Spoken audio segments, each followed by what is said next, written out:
you go. Come play. Yep. Yep. There you go. Okay, go play. Go play. Go play. Go on. Go on. Go play. There you go. Go on. Hello, everybody. Good evening. Hello. Welcome.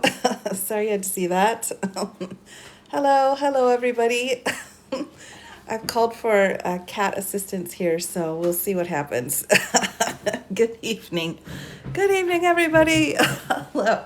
Oh, my goodness. Good evening. Hello. She does love my lights. I think she likes the warm under the light. Yes, herding cats. Well,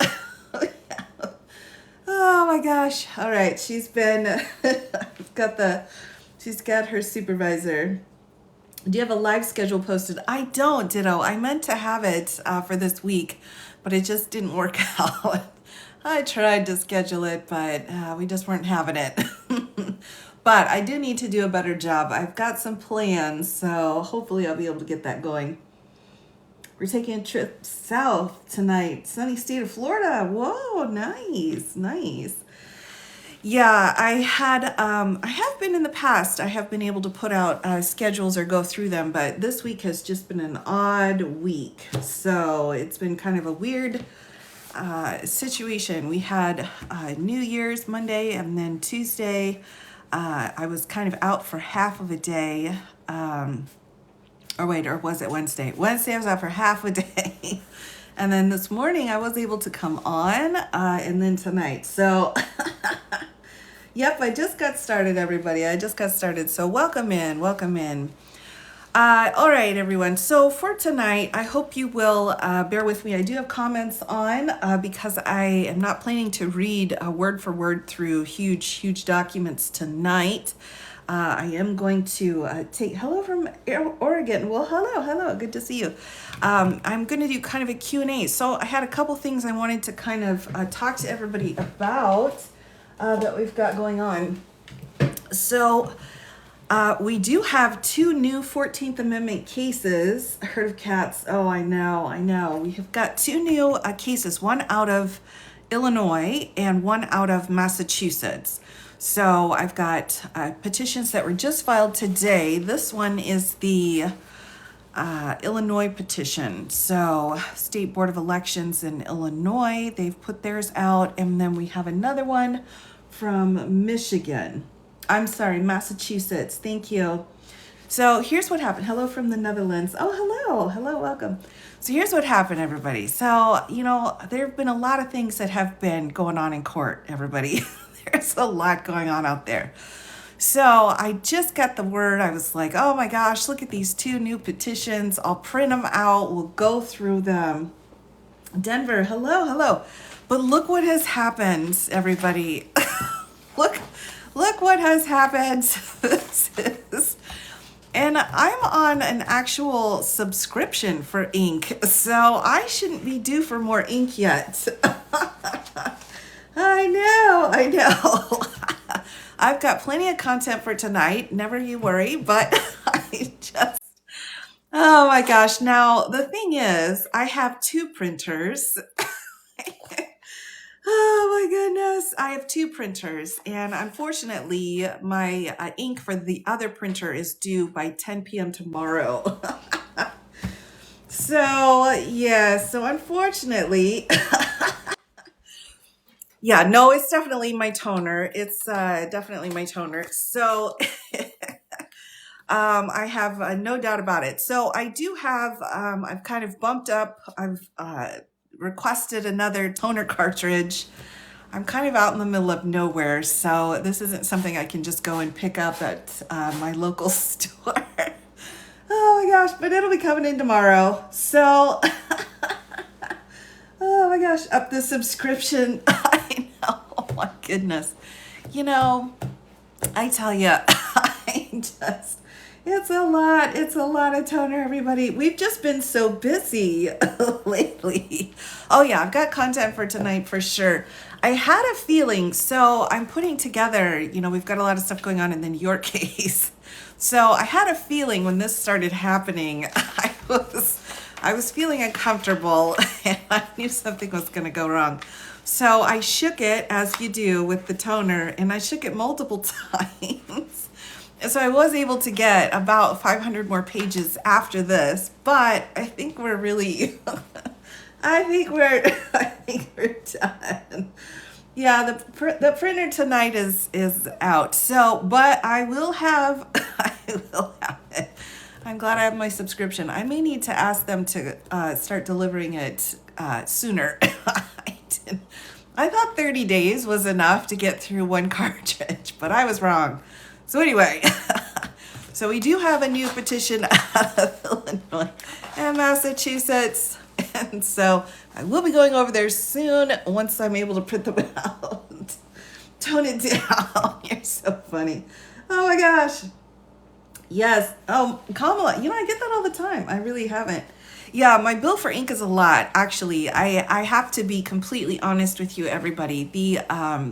The gifts that I receive, thank you, Kristen, and the subscriptions, that literally pays for my toner and my paper. So, or it has until this point.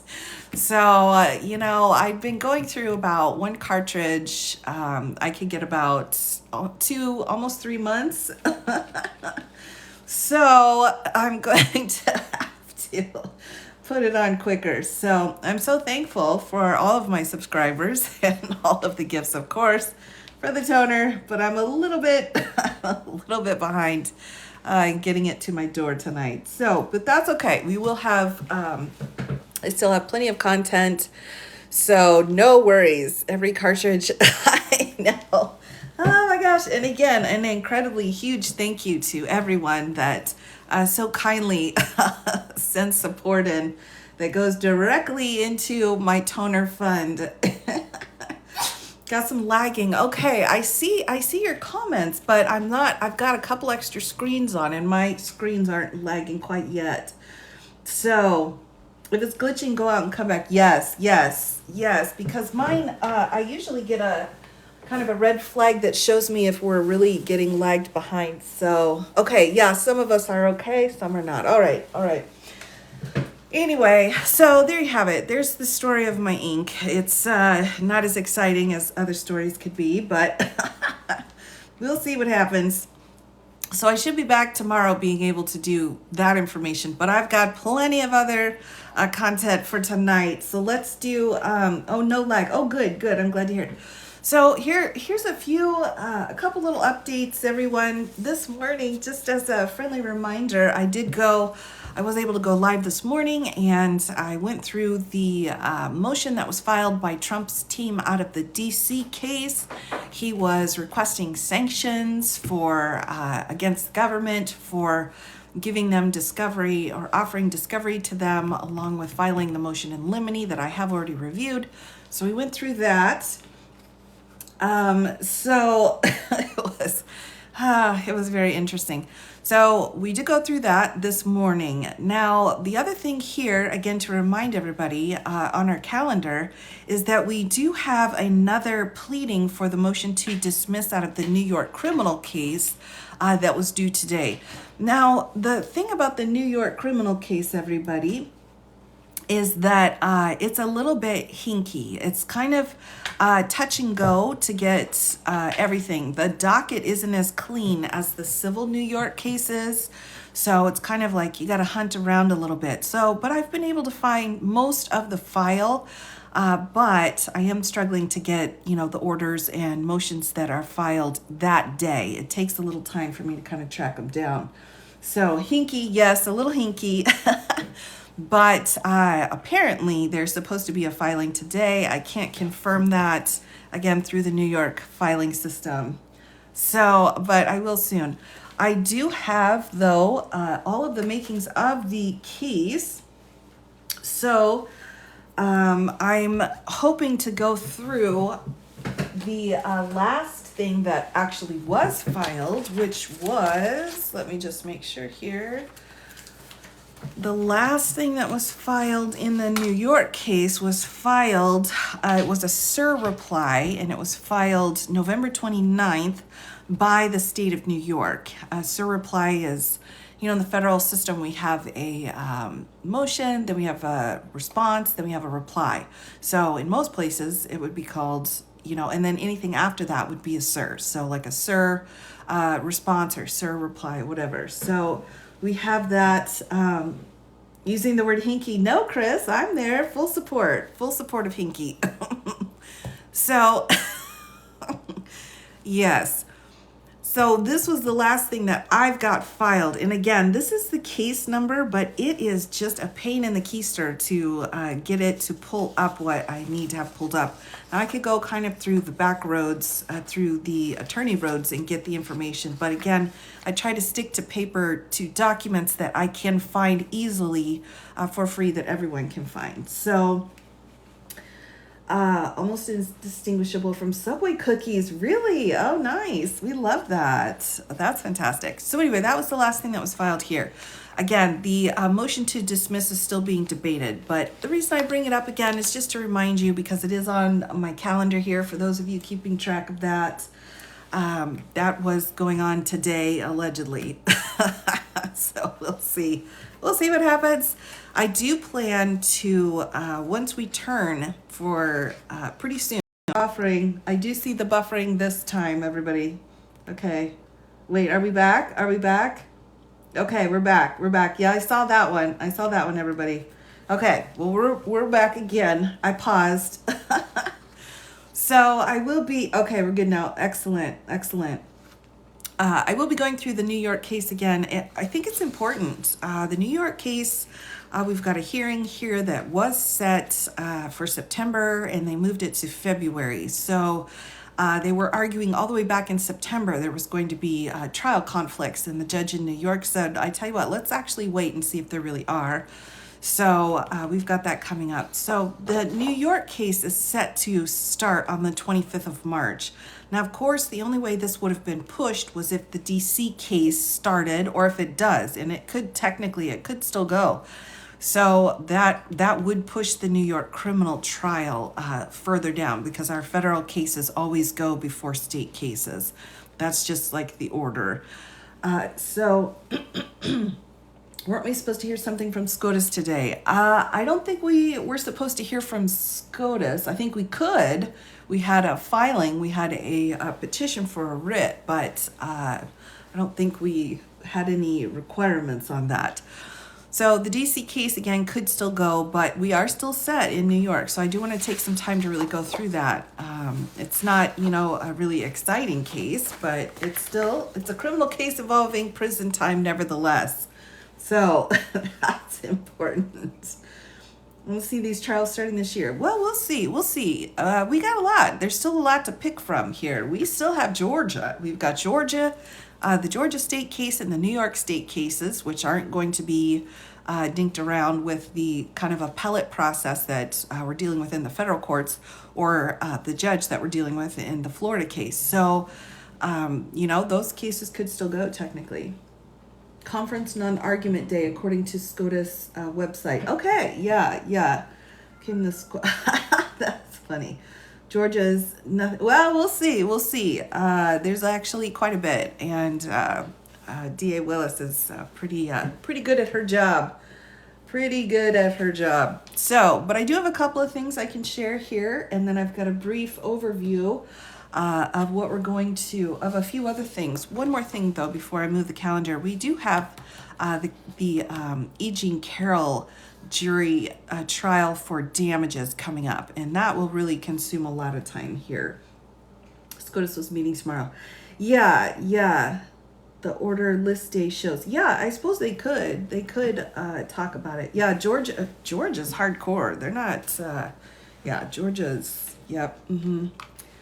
8 to 12 months just to pick a jury in Georgia. Oh, I doubt it. I highly doubt it. They had set it because of the speedy trial, and Judge McAfee already had it set out to pull in hundreds of people, and the timing each attorney had to ask questions, and the timing for the questionnaires, the jurors, and he even had projected out to how many he thought viable potential jurors he would be able to get per week, and was planning it out that way. So it was incredibly well organized.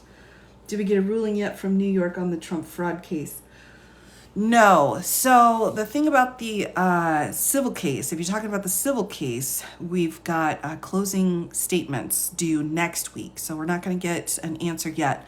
As far as the criminal fraud case goes, we still have discussions on their motions to dismiss going on. All right. So with that, the E. Jean Carroll case will take up quite a bit of time after that. So, but before we get into that, let's talk. Said she could be ready to go in 30 days. I don't know. You know, Roberta, I tell you, D.A. Willis, I think she could be ready to go in 2 weeks if she needed to. She'd be like, let's set it up and knock it down. Let's do it. I think that woman is just amazing.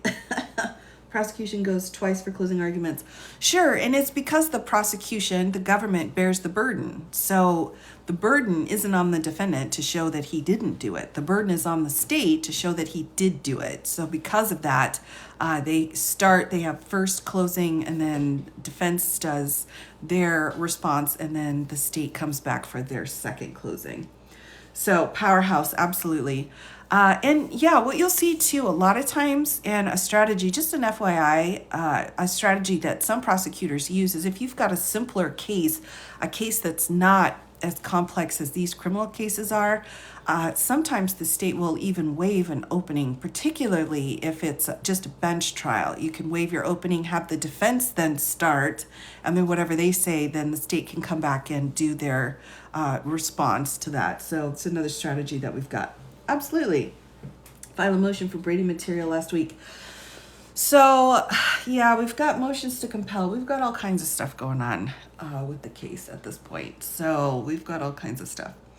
Here we go. Let me take you through this. This was just filed today. So yesterday, Mr. Nada and De Oliveira out of the Florida case had, I think it was actually just Mr. Nada, but everyone else got included, had asked for electronic devices to be allowed into the courtroom. Now, if you remember, we had an issue with electronic devices around the time of the Garcia hearings, and Judge Cannon just kind of things got a little bit mixed up. So with that, they've redone their motion. They said, hey, we'd like to have electronic devices in the courtroom. And so today she did issue a full order. And because, again, our orders are relatively rare that aren't just a line order on the docket, we had a full one-page order from Judge Cannon. So let me take you through, and she agreed to it. So an order granting consent motion to permit defense law clerk and analyst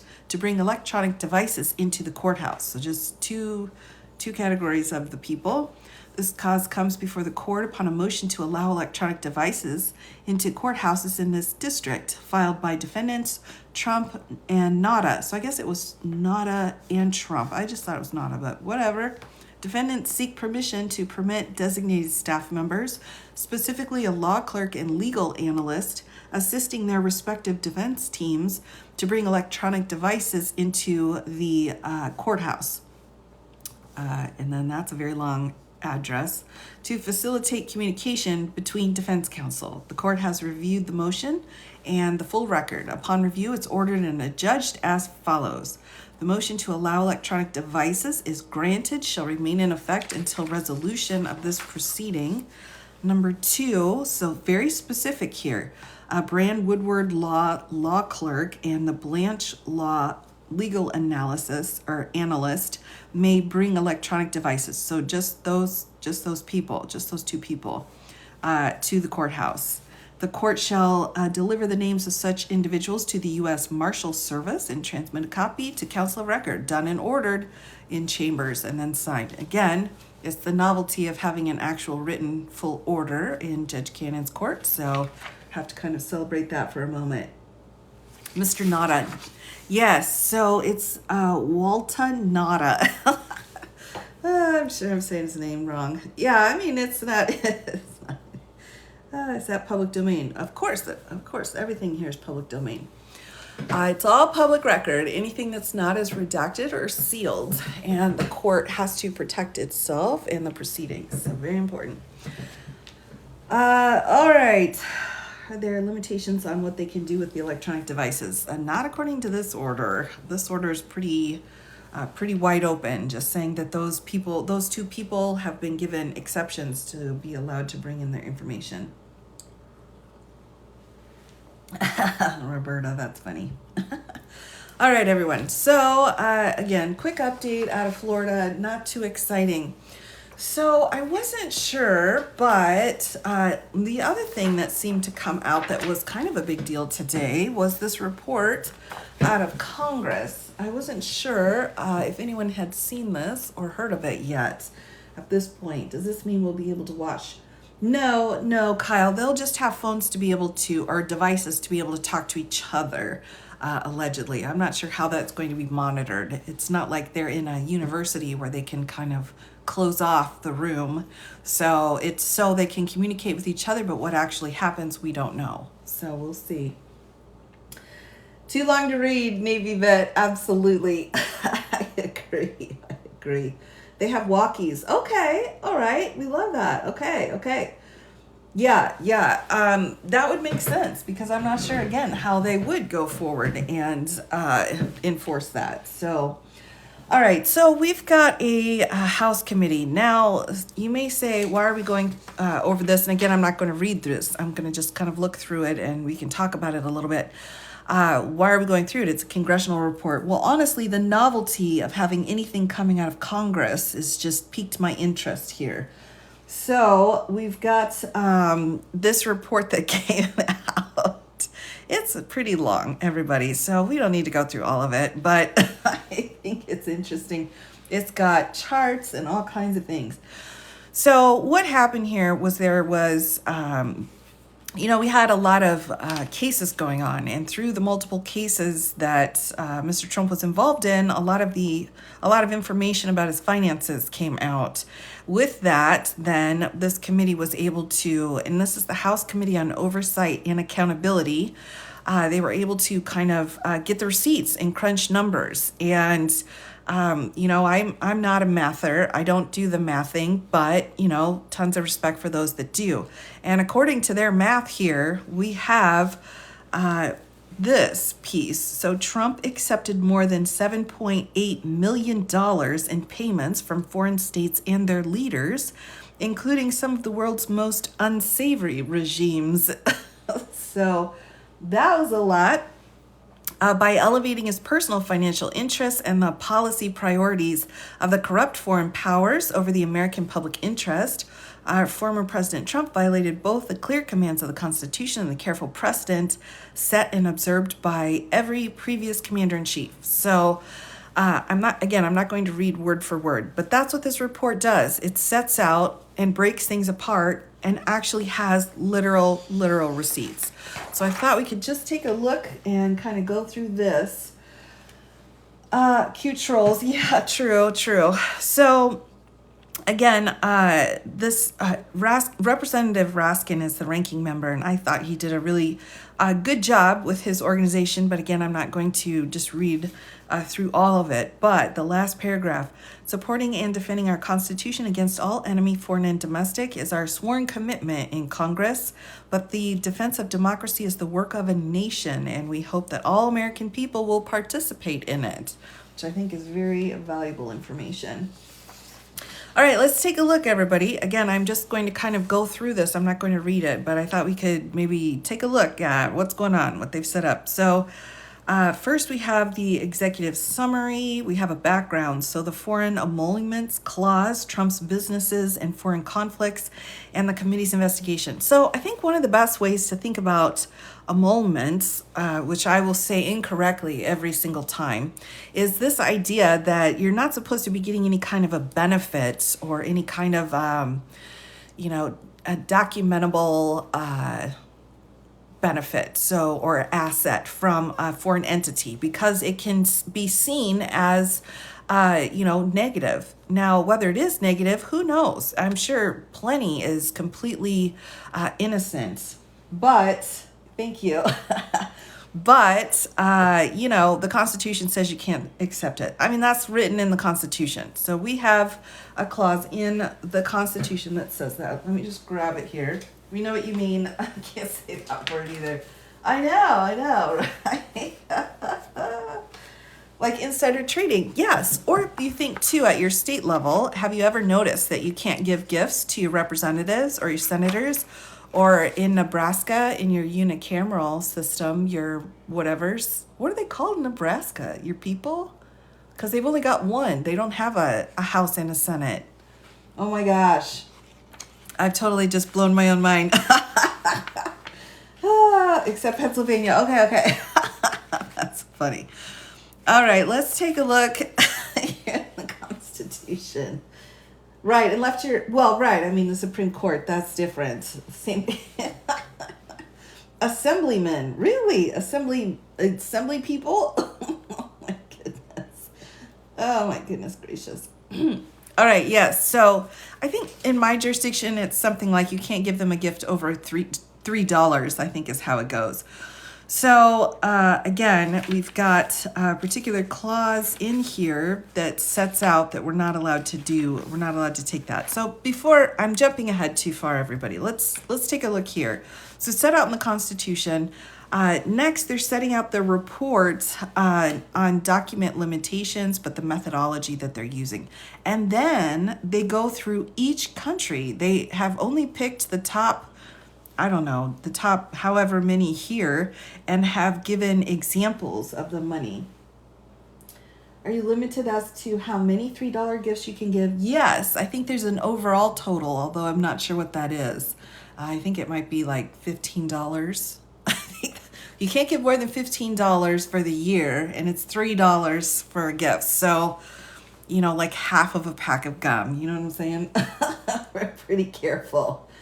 Oh my gosh, yeah. So let's take a look at some of the countries here that they've set out. I've got my highlighters at the ready. So the number one country with the most involved here by a lot, and we'll kind of just take a look. Again, I'm going to be looking at charts and graphs, people. I'm not going to be reading word for word, but the People's Republic of China. And then next up, we've got Saudi Arabia. We've got some questions there, and then Qatar here, and the United Arab Emirates. I will always say that name wrong, and I apologize for that. I've heard there's a nice airport. I've never been, but that's all I know about that. Kuwait here also. Oh, goodness. So Kuwait, India is in here. Philippines. Interesting. Malaysia and Turkey also is included. The Democratic Republic of the Congo, which that name doesn't quite fit, but whatever. Albania, very interesting. Kosovo, part of the former Balkan regions. I guess it's still the Balkan region, former Yugoslavia. That was a long time ago, everybody. I didn't mean to jet you back. So next we've got additional emolument spending, and then additional countries with accounts at Trump-owned businesses. So there's quite a few more included. This is only a few. Did you have white nails earlier? I did. Yes, I changed them. I changed my nails a lot, everybody. I do. Nope, you're not going crazy. All right, so let's take a look. Let's just see what they got in here. Let's go through. We've got an executive summary again. So this is the piece that I was referring to. Article 1, Section 9, Clause 8. So they do start with the very phrase right there. So let's just take a look. Article 1, Section 9, Clause 1, 2, 3, 4, 5, 6, 7, 8. Here. So did I count that out right? Okay. Let me make sure. Wait, am I in the right spot? Hold on, everybody. Let's just read the quote. No title of nobility shall be granted by the United States, and no person holding any office of profit or trust under them shall, without the consent of Congress, accept any of any present emolument, office, or title of any kind whatever from any king, prince, or foreign state. So we're setting that out here. This is what for whom. Right. This is a congressional report talking about all of the money that Mr. Trump received from foreign entities, according to the receipts that were received and gone through. So documented evidence here. All right. Here we go. So, just in case you're wondering, no title of nobility shall be granted by the United States. No person holding any office or profit of trust under them shall, without the consent of Congress, accept any present. So, the key here is that you just need to ask Congress if you can accept it or not, and then they'll make the determination. So, Congress, the one putting together this report's like, nobody talked to us about it. Where can I find this document? Yes, so it's online. It is available online. Again, it's the, what is it called? White House for Sale, How Princes, Prime Ministers, and Premiers Paid Off President Trump Staff Report, dated January 4th of 2024. Yes. Can someone prosecute him for this? Well, no. I mean, I think if you've got violations of the Constitution, we're kind of already seeing what's happening here. So if he was still president, this would be impeachable. You could absolutely impeach him for this, but he's not currently in office, so it's not impeachable. So very important to know here. So the presidency became the fulfillment of a get-rich-quick campaign he reportedly described as the greatest infomercial in political history. Now, there's a lot of this, and I've got no qualms with how this is written, but I just don't want to spend the time reading through because it's, I would rather just look at the evidence itself and, let's take a look. So, but this is important information. So let's flip through until we get to some of the bigger pieces of evidence in here. So let's hold on. All right. So here's our first chart here. Yeah, I know. True. It's supposed to, though, isn't it? Impeachment's supposed to give you a little bit of pause, but sometimes that just doesn't happen. So let's take a look. The chart below identifies spending by foreign governments and entities at Trump-owned properties, all in violation of the Constitution's Foreign Emoluments Clause, as reflected in the limited records produced by the committee by Mazars and identified in publicly available information. So as a quick side note, everybody, accompanying this is a much larger set of documents that is available to the public. Now, of course, I didn't print it all out because that's madness, but they have literally, this is available to the public now.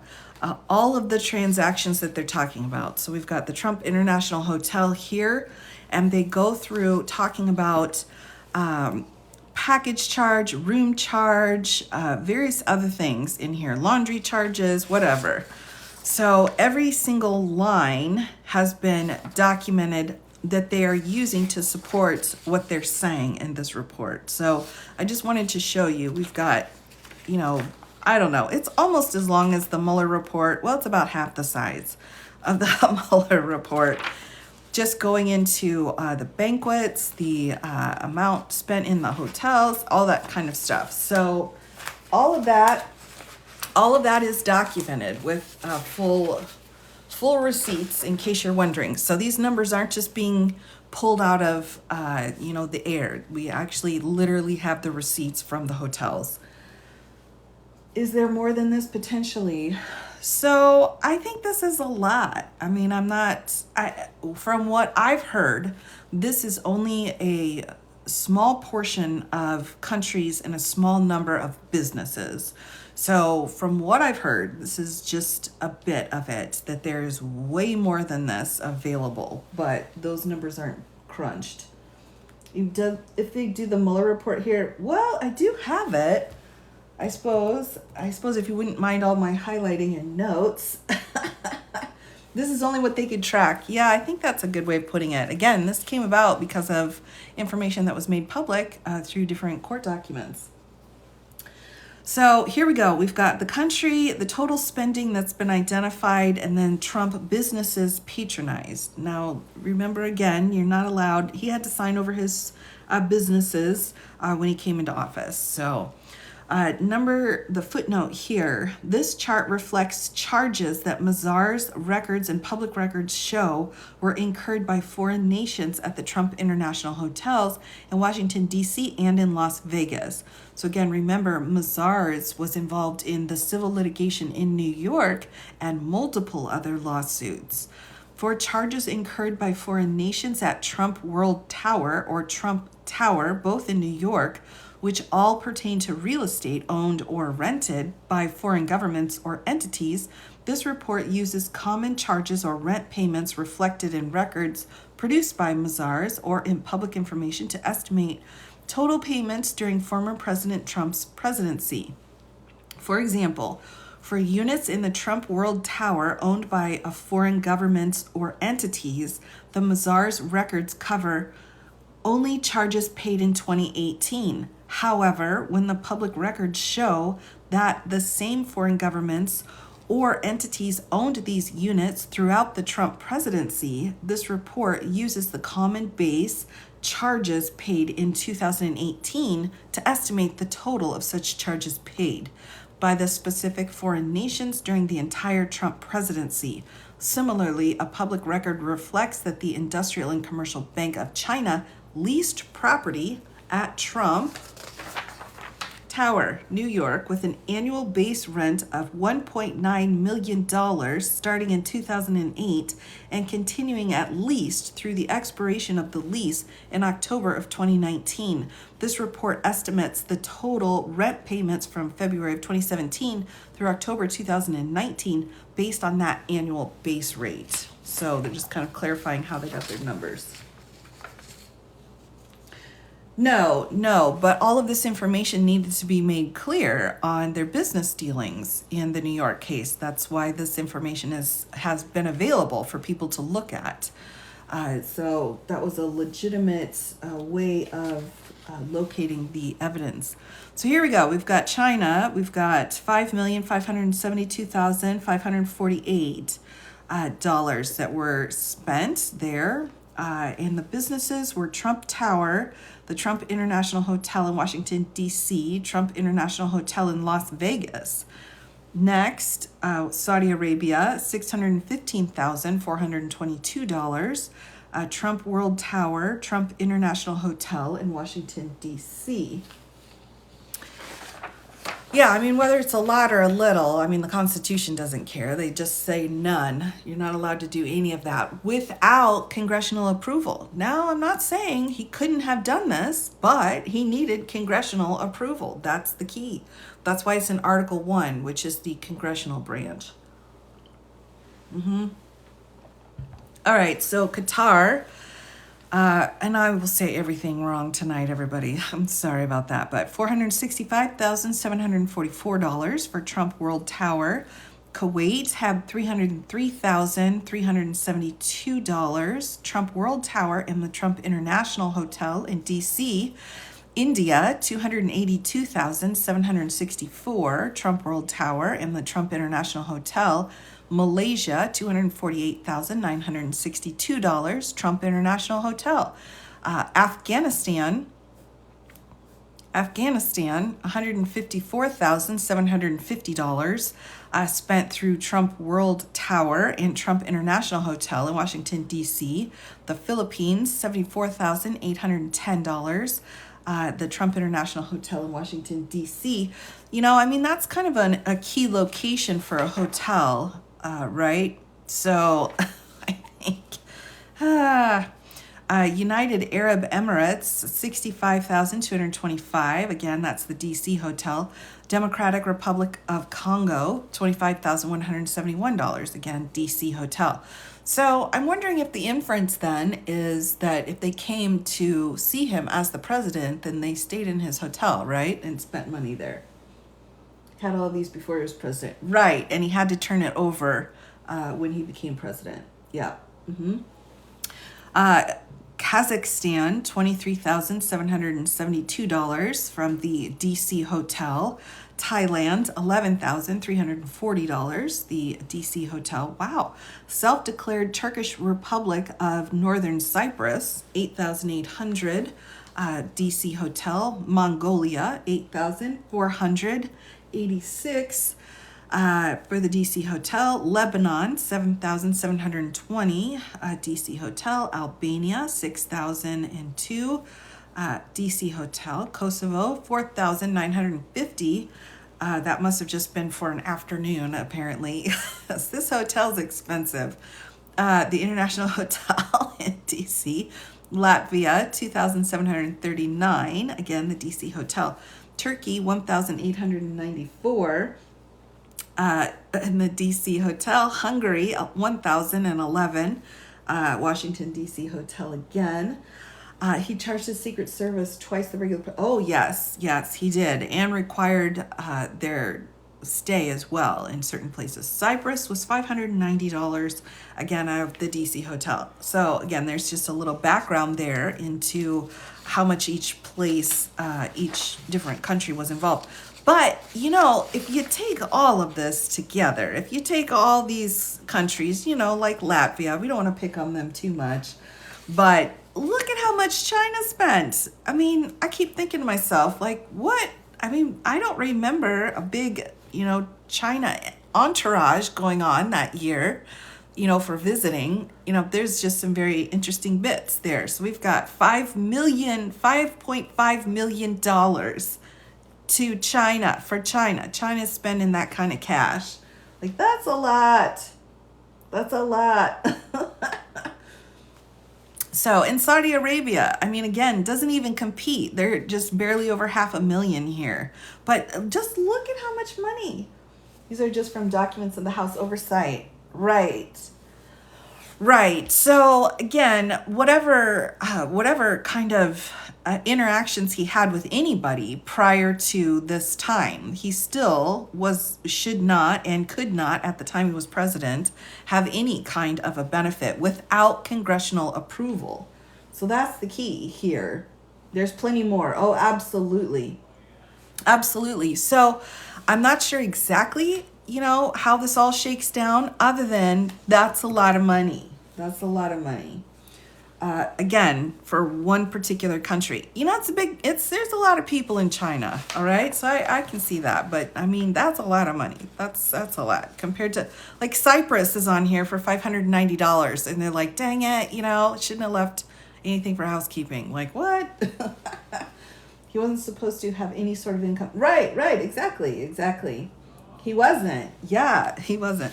All right, so let's keep looking through. Again, I'm not going to read through the rhetoric. I think this is important. I think they make excellent points and have a lot of evidence to support. But for us, I think the purposes, I would just like to take a look at the charts here. So the foreign emoluments clause is sweeping and unqualified. So again, they've set that out again. And just setting out again, you're not allowed to have these kinds of gifts without congressional approval. And now they're going into the Constitutional Convention and the history of accepting gifts. Here, Obama promptly donated the $1.4 million Nobel Prize money to charity. Did everybody know that he donated that prize money? Here we've got a press release talking about in 2010 that Obama had donated that. So, I mean, they're going through. Again, we have Kennedy declined the honor. Here we've got, who else? So Presidents John F. Kennedy and Barack Obama from foreign nations once again confirmed the broad scope of the Foreign Emoluments Clause. In 1963, the Irish government awarded President Kennedy honorary Irish citizenship, reiterating the conclusion that the Foreign Emoluments Clause was directed against every kind of influence by foreign governments upon officers of the United States. Oh, look at that, upon officers. Interesting. Based on our historic policies as a nation, the DOJ determined that acceptance would fall within the spirit, if not the letter, of the clause's prohibition. So Kennedy declined honorary Irish citizenship. I mean, it's not $5 million, but still, I mean, it's right? That's like, not supposed to do that. All right. So Donald Trump refusal to divest from his business upon entering the office and resulting foreign conflicts. So I will go through again, just kind of giving you a brief outline as we look at the evidence here. So we had a problem with him. With him being able to pull away from his businesses while he was in office. A claimed donation of profits by the Trump Organization to the U.S. Treasury did not avoid Trump's myriad violations of the Foreign Emoluments Clause. Several months into Trump's term, the Trump Organization issued a pamphlet describing its voluntary directive to donate all profits from foreign governments' patronage at our hotels and similar businesses during President Trump's presidential term to the U.S. Treasury. So I think this is a really huge talking point, right? I'm not sure if anybody remembers this, but they're saying, hey, if he stays at our hotel, we're going to donate whomever, we're going to donate it directly to the Treasury. And so that's 68. Now, footnote 68 is a letter from ranking member Elijah Cummings, Committee on Oversight and Government Reform, to George Sorial, Executive Vice President and Chief Compliance Officer of the Trump Organization, dated May 24th of 2017. By the way, this specific document is available if you are interested. So every single thing here is available to the public to pull up and read. Or is included in that giant packet of information that I was showing you earlier. So if you go into the Oversight Committee's website and go through their links, you can pull up any of this information. All right. Because it was limited to profits and did not extend to revenues generally, this policy was insufficient on its face to comply with the clause. The standard legal dictionary definition of emolument, as well as rulings by federal courts that have addressed the issue, make it clear that an emolument includes any benefit, gain, or advantage. So it doesn't have to be a profit, but it has to be some kind of asset that you've gained, and in whatever form. We have footnote 69 here, Congressional Research Services, which is that group I was telling you about earlier that kind of puts these sidebar or legal sidebars out with different legal information. So they're citing one of those here, and they're also citing the Blumenthal v. Trump case out of 2019 and District of Columbia versus Trump in 2018 here. So we've got both of those set out. So with that, let's keep moving on here, everybody. Let me just make sure I'm in view. Sorry, everyone. I'm going to need to pause just for one moment here. I apologize for that. Just give me 1 second. I'll be right back.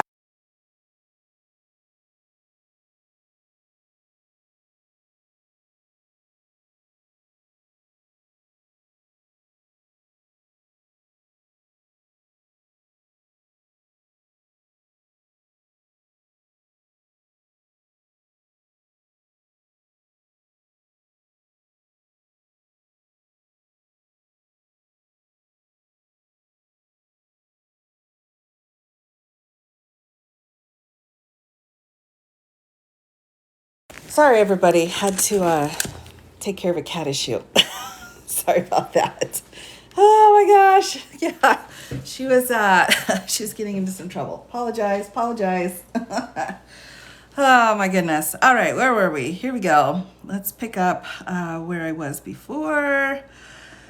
Right, the Congressional Research Service. All right, so let's skim through again and find some more interesting charts. We have under the Trump administration, federal agencies acquiesced to President Trump's receipt of unconstitutional foreign emoluments, which isn't allowed.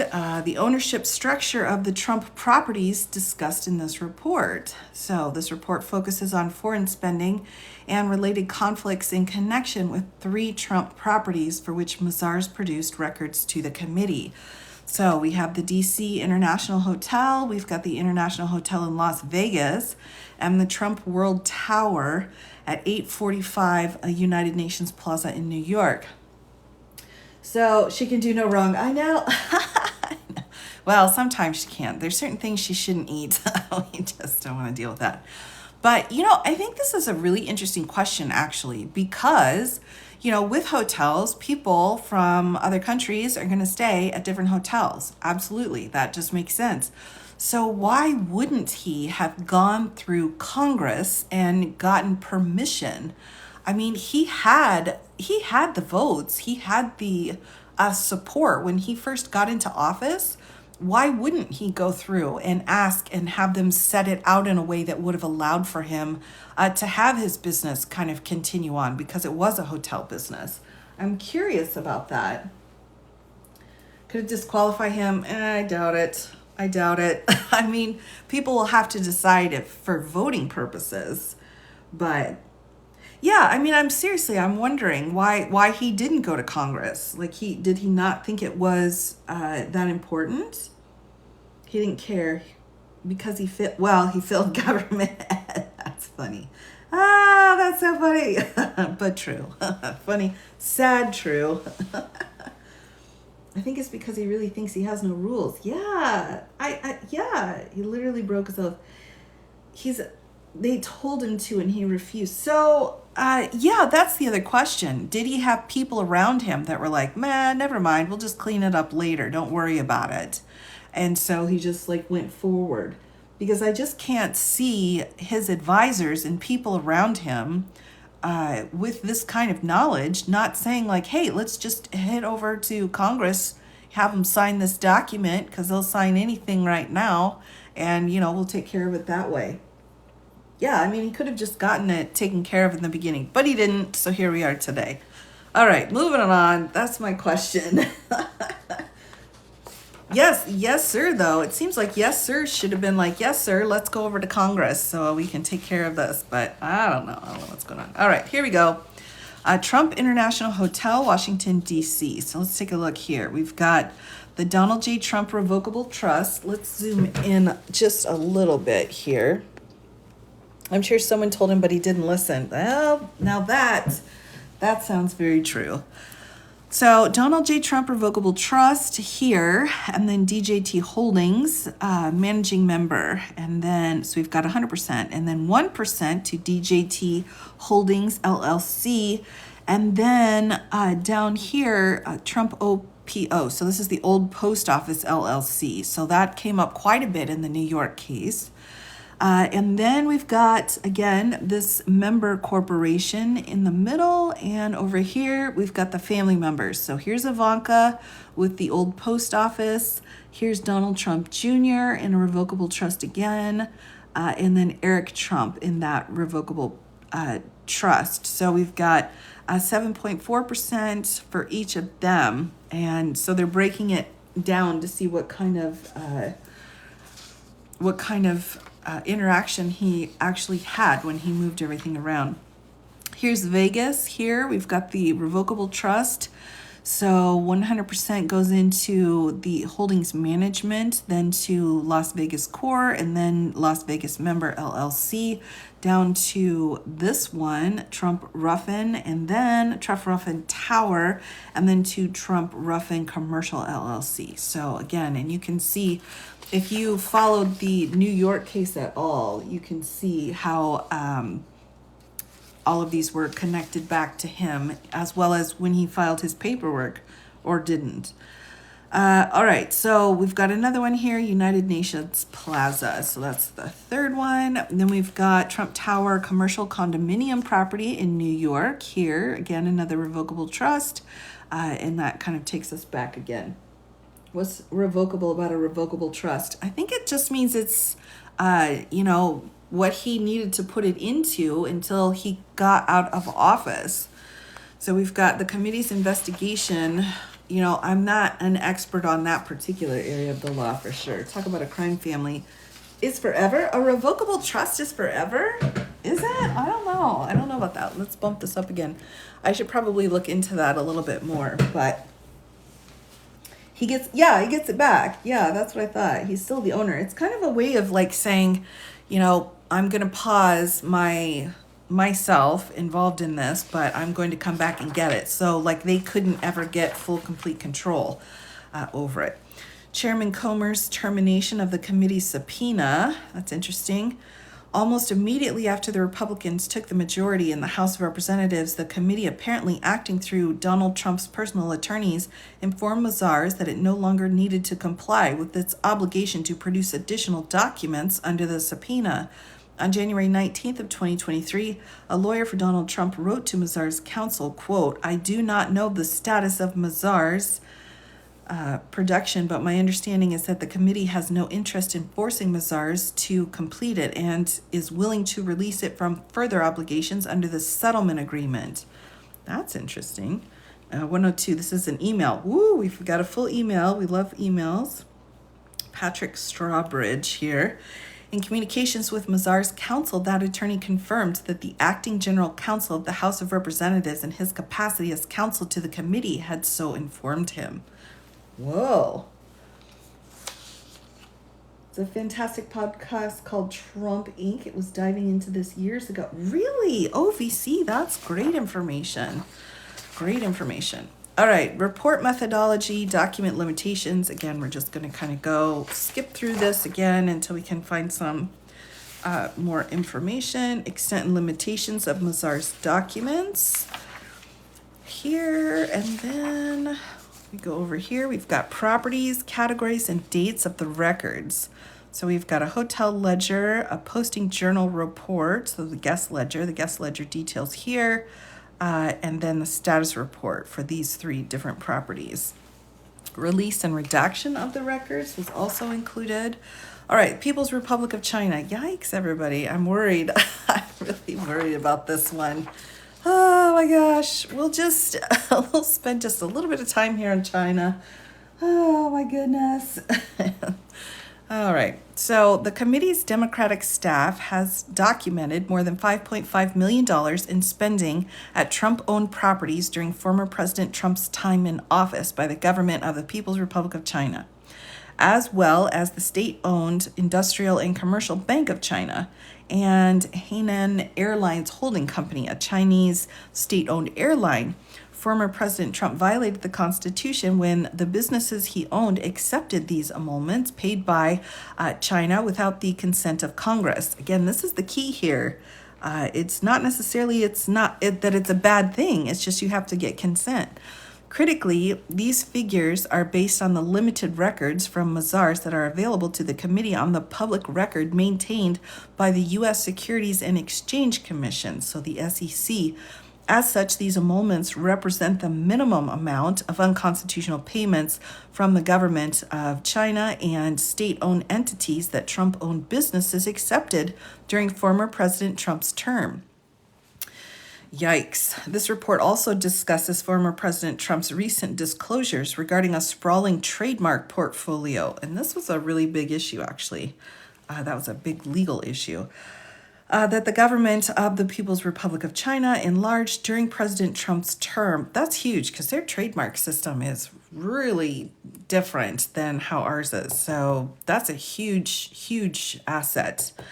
Although Mr. Trump was required to complete a financial disclosure form each year that he was in office, he neglected to include hundreds of trademarks he owns on these forms during his presidency. Yikes. 119 here. So this is a Business Insider website you can look up.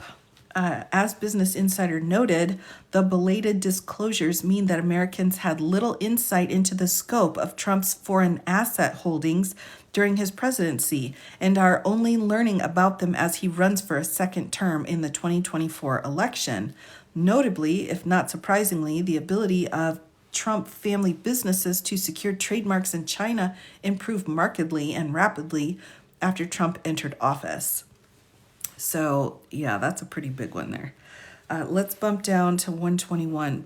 Donald Trump filed trademark applications in China beginning in 2006.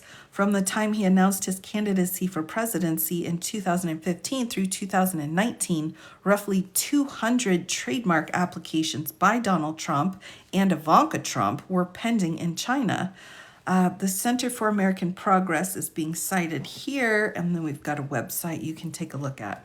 So this is a really big deal. I mean, I suppose I would, one of the ways I would kind of explain trademark law and how trademarks work a little bit over there, it's very similar to New York, where they have a set number of medallions for taxi drivers, right? So those are incredibly valuable because there's so few of them. So it's a bit similar to that because the control over the trademark is so tightly held.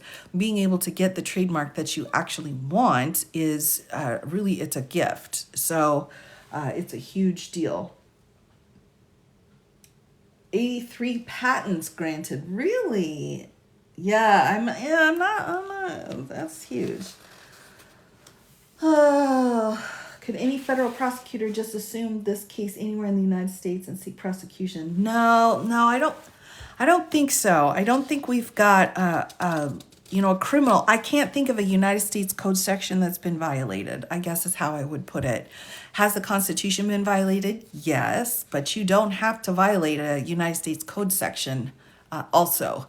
And that is where the criminal charge comes from. That's one of those big issues with the 14th Amendment is, the violation of the 14th Amendment or disqualification does not mean that you have to have a federal criminal statute also included. Those are separate roads. Yeah, separate roads. All right, so taking a peek again here, we've got August of 27th of 2020. So here's the spending again, the DC Hotel. The expenditure by the Embassy of China delegation, $19,391. November 4th through January 1st, 2016 to 2018, Trump International Hotel in Las Vegas. The Hainan Airlines Holding Company, Lee, $195,662. February 2017 to October 31st of 2019, Trump Tower, New York, Industrial and Commercial Bank of China. $1,948,180 annual due from 2012 through October 31st of 2019. So a total of $5,357,495 for February of 2017 through October 31st of 2019 for a grand total of $5,572,548. That's a lot. That's a lot of emoluments, everybody. And then, plus trademarks. That's a lot. It's a lot. Constitution limits prosecution to Congress. Well, accountability is up to Congress, which is one of the reasons why this committee was founded, was to put together this accountability element. This is actually part of their job under the Constitution.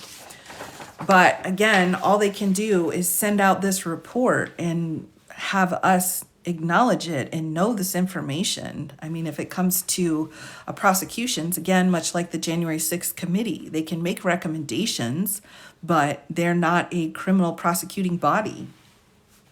All right, so, what's this? From April through September of 2017, then President Trump engaged in meetings with the People's Republic of China President, I'm going to say his name wrong, Xi Jinping, regarding bilateral trade and threats from North Korea, despite the People's Republic of China's reluctance to pressure North Korea to halt its ballistic missile. Am I going to get into trouble for saying these words out loud? And do this, then President Trump repeatedly lauded his relationship with President Xi. Here. Shortly after taking office, then President Trump hosted President Xi for 2 days of talks in April of 2017 at his Florida residence in Mar-a-Lago, where he cited tremendous progress in the U.S.-China relationship, characterized his personal relationship with President Xi at the time as outstanding. One commentator observed about this meeting that it seemed to be built upon the assumption that personal chemistry would compel Xi to override his national interests. Say what now? That's not how that works. 1:30. Oh my gosh. All right, here's our citation. Trump promised to bring China to heel. He didn't, and the result is pitched conflict between the world's two major powers. Washington Post article. So, was there perhaps a quid pro quo? Well, he's a fan of those for sure. Discussed, yeah, I mean, he's definitely a quid pro quo person. According to his first impeachment, the issue we have is not having the votes for Congress to act. So, like, do you mean now or do you mean at the time? Because, yeah, either way, yes. I wouldn't say that name personally. Well, I mean, I just don't want to trigger any algorithm issues. Is all. There are certain terms, certain words, everybody. Oh my goodness. If you remember, he wanted his own translators, not the White House. Oh, Navy vet, I forgot about that. That's right. He wanted his own translators, and they're like, sir, we can't do that because, all this stuff's recorded. Oh my goodness, that's right. Yikes. Yeah, quid pro quo. Yeah. Oh dear. All right, all right. So here we go. Let's keep moving on. October 2017 television interview. Trump remarked about his relationship with President Xi, saying, "We have a very good relationship, and that's a positive thing." President Trump's remarks came shortly after President Xi's opening speech at the start of his fifth term as president, in which he expressed support for China moving closer to the center stage and expanding its economic dominance in contrast to Western values. Oh, well, now that doesn't seem supportive of a, cooperative world. All right, well, whatever. I digress. Oh my gosh, moving on. Here we go. Keeping it moving. How much he has to hide? Oh, that's a good question. All right, so here we go.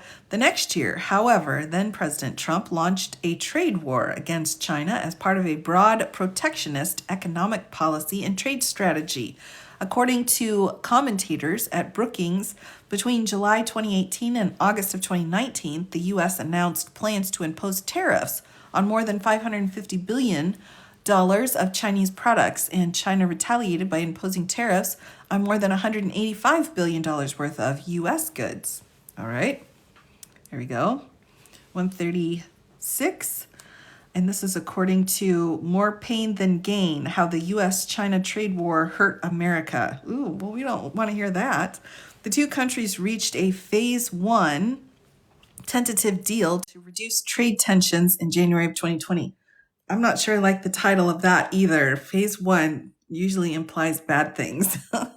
Ultimately, however, according to one analyst, China actually brought none of the additional $200 billion of exports that it promised in the agreement. Ooh, wait, they didn't deliver on their deal that they made. China promised Trump a better deal for America. It didn't actually deliver. And this is an NPR piece, February 15th of 2020. Interesting.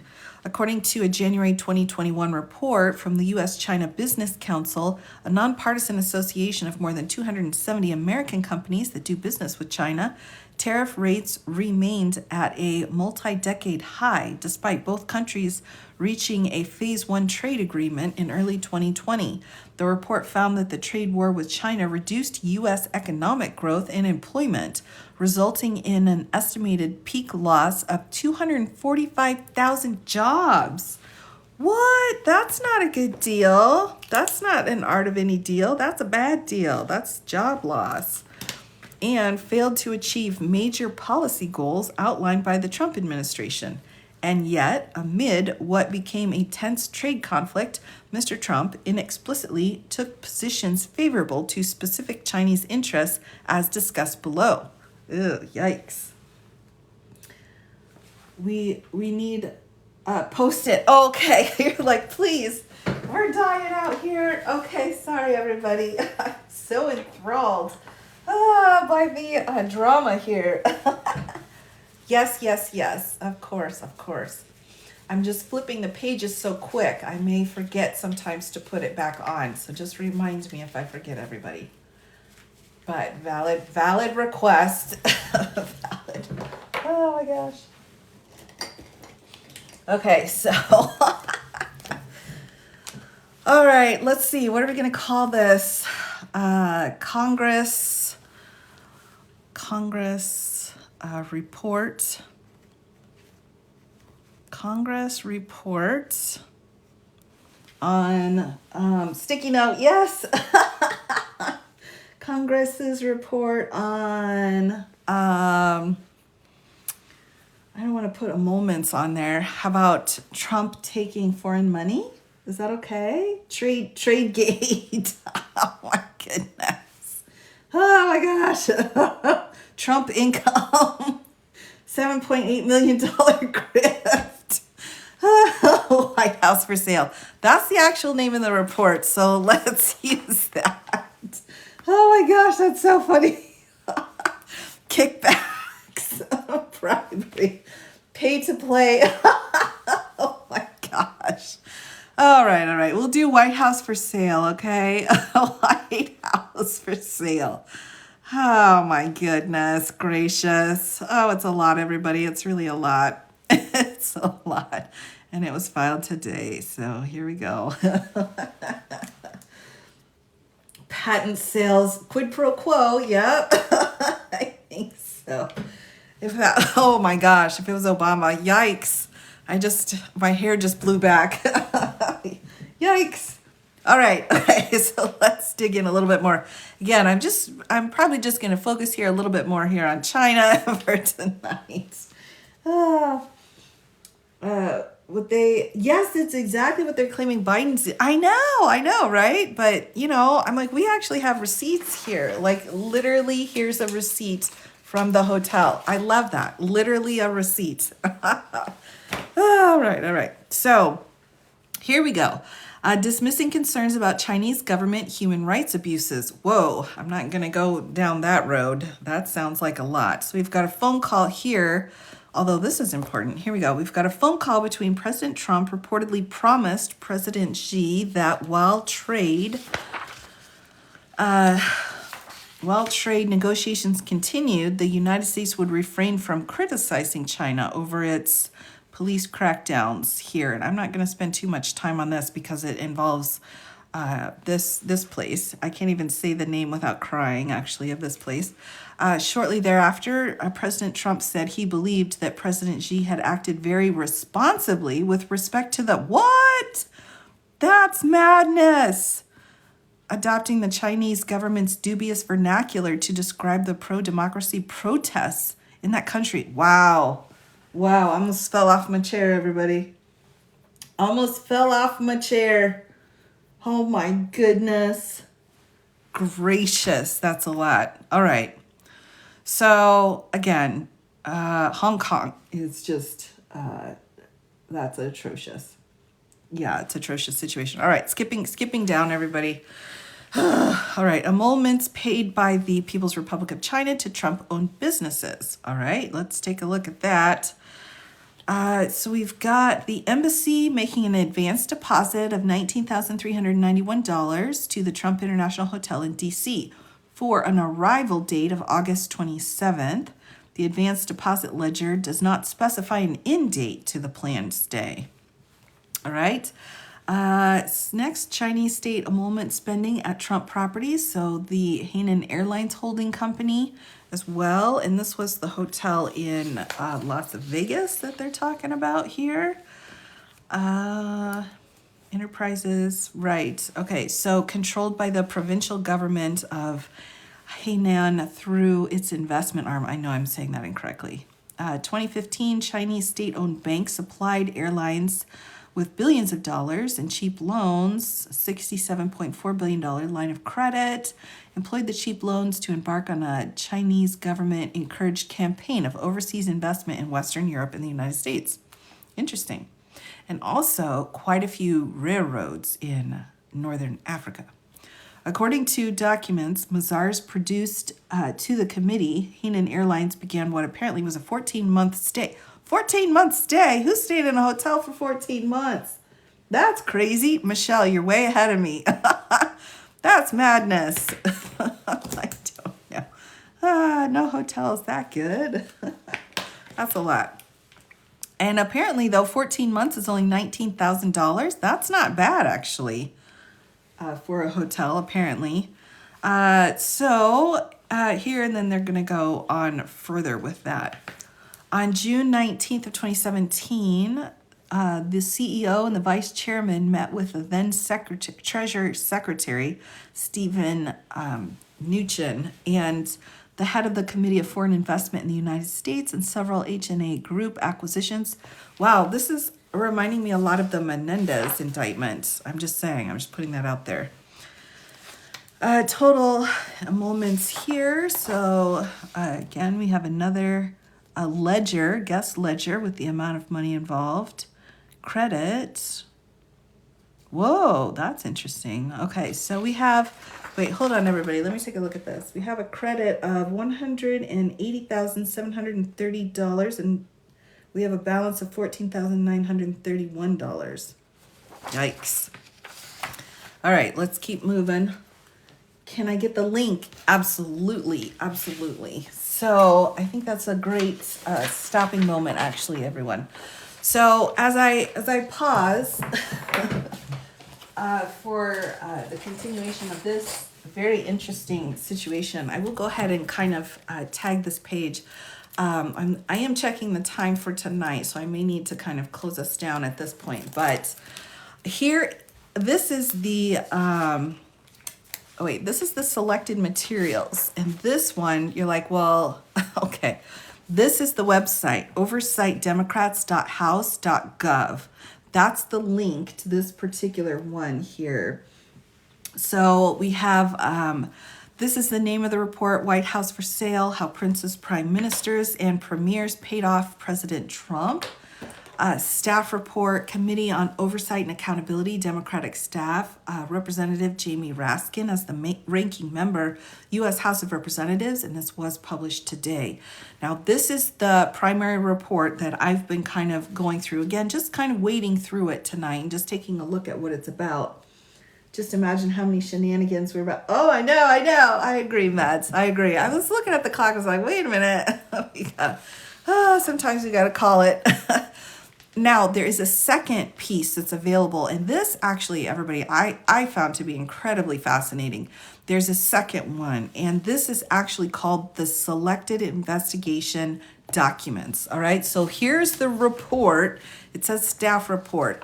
Here is the Selected Investigation Documents. So those are two separate links, and if you pull up the documents link, that takes you literally to the receipts.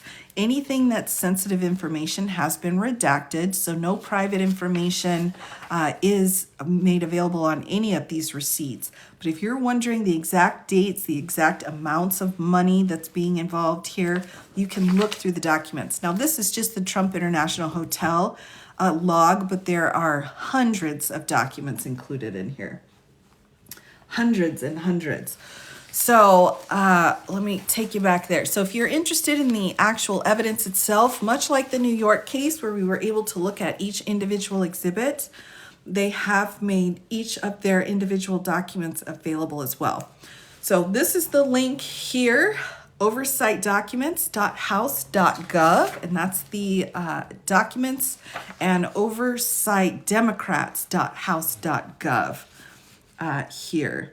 Oops, sorry, everybody. I misread it. So much criminality. So, oversightdemocrats.house.gov is the same on both. I apologize, everyone. It's getting late. I can tell it's time for me to call it. But we do have two pieces. Selective investigation documents, again, oversightdemocrats.house.gov, and the staff report, oversightdemocrats.house.gov. All right? Right. Well, yeah, I have a lot in here.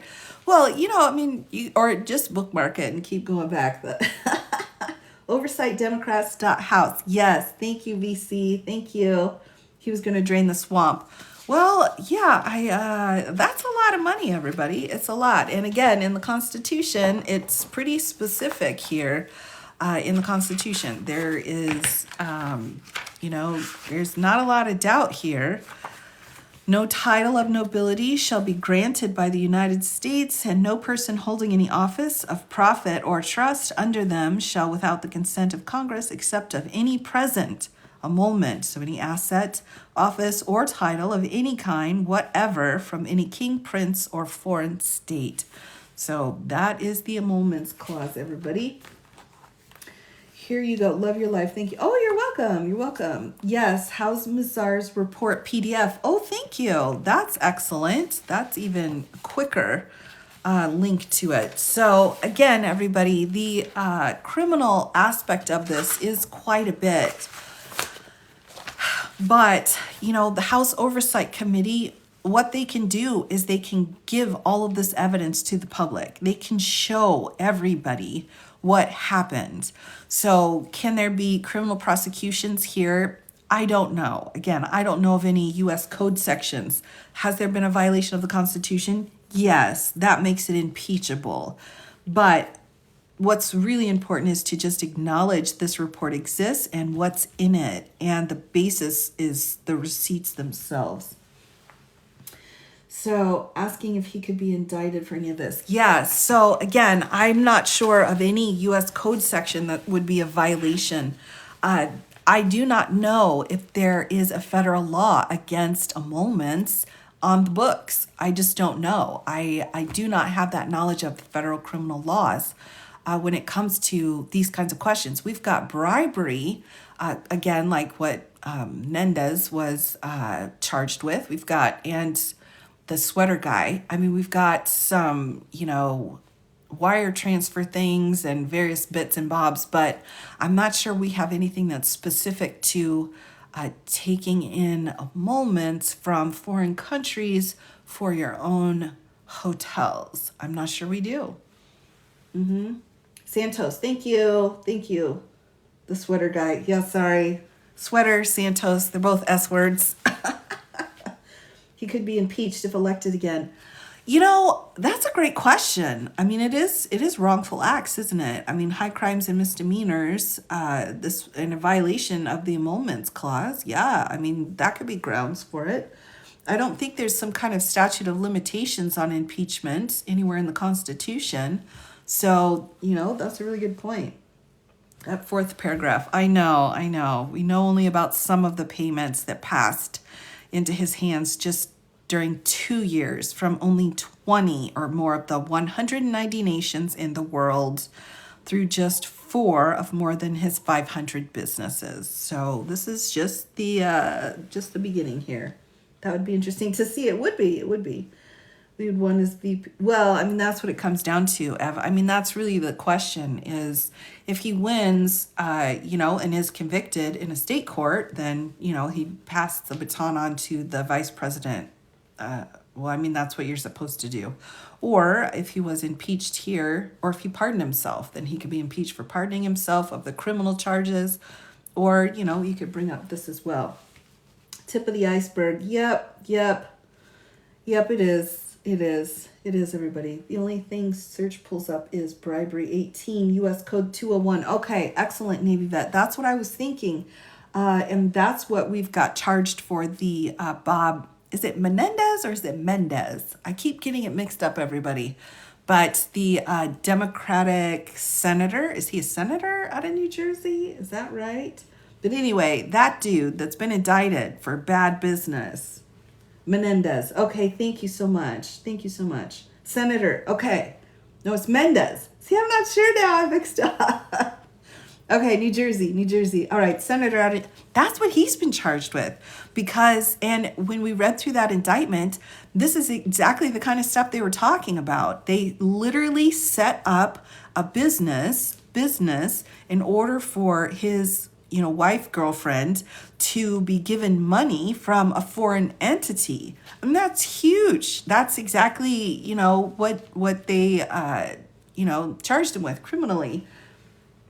Yeah, but they've got the bribery pieces and they've got all the different pieces of the U.S. code that had been violated there. Now, as the president also, during the time as president, my question is, he's going to come in and say, well, he has immunity. And the immunity issue, of course, isn't going to work when you are in direct violation of the Constitution, right? So this is a piece of the Constitution, the Emoluments Clause, forbidding certain kinds of conduct without permission. You just have to get permission. So how would he be immune from being impeached at that level? See, it gets all tangled up again. Yeah, it's a lot. Okay, Bob Menendez. Okay, we got it, everybody. I bet he's stirring ketchup tonight. Oh my goodness. Not the ketchup. Oh my goodness. Yeah, the Menendez brothers. I have bits and pieces of that case, and I may do a live on that, but we'll have to see. Again, that's a very delicate situation. Could you imagine if they found a fraction of this evidence with? Oh my gosh, no. I mean, I can't. I just can't. Good wife, girlfriend. I don't know. Whatever she was. I don't know. The founding fathers did not have an imagination large enough. Well, right. And they were on substances. But even with that, I don't think they could have imagined this kind of nonsense going on. Ah. Well, if I talk about what's going on in the world, and Mr. Trump just happens to have a lot going on right now in the legal world. Oh my gosh. She was a girlfriend, then became a wife. Okay. Oh my God. All right. Well, everybody, as my closing, as we come to the closing here, just a friendly reminder. So I will, I'm hoping to come back on again tomorrow, but I can't confirm what my schedule will be again over the next couple of days. I've got at minimum, I've got to get ink back in my printers. But absolutely, I will be back for Sub Chat Sunday. So I like to do a sub chat just to thank all my subscribers for all of their donations to the Toner Fund. Thank you so much. But I will be back for sure on Sunday to do the sub chat. Thank you for your time. Absolutely.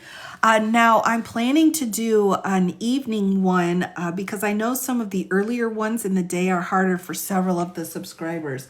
So I will be doing my sub chat in the evening on Sunday. Okay, so hopefully I'll be able to pop back on at some point, Friday or Saturday. I'm not sure. Again, it depends on what's going on. But I will absolutely be back at 7 p.m. For our sub chat on Sunday. Yes, Kristen, of course. Yes, the Toner Fund. Yes, thank you. Oh my God. When do I begin teaching again? Well, not this semester. Not this semester. There's been some talk about, I've had a couple of opportunities to go and speak, but we will see. We'll see. Again, I have a few hurdles. But we'll see what happens. We'll see. So take care, everybody. Have a wonderful night. Thank you all again for joining me. Highly recommend going online, taking a look. It's a fascinating report, the oversightdemocrats.house.gov. Fascinating information, just even going through the receipts. So have a wonderful night, everybody. I will see you all soon, but absolutely 7 p.m. On Sunday for our sub chat, our sub chat only chat. So take care, everyone, and I wish you all the very best. It's been a bit of a crazy week, so take care. I'll catch up with all of you very soon. Bye. Like from Moana. Kristen, that's so funny.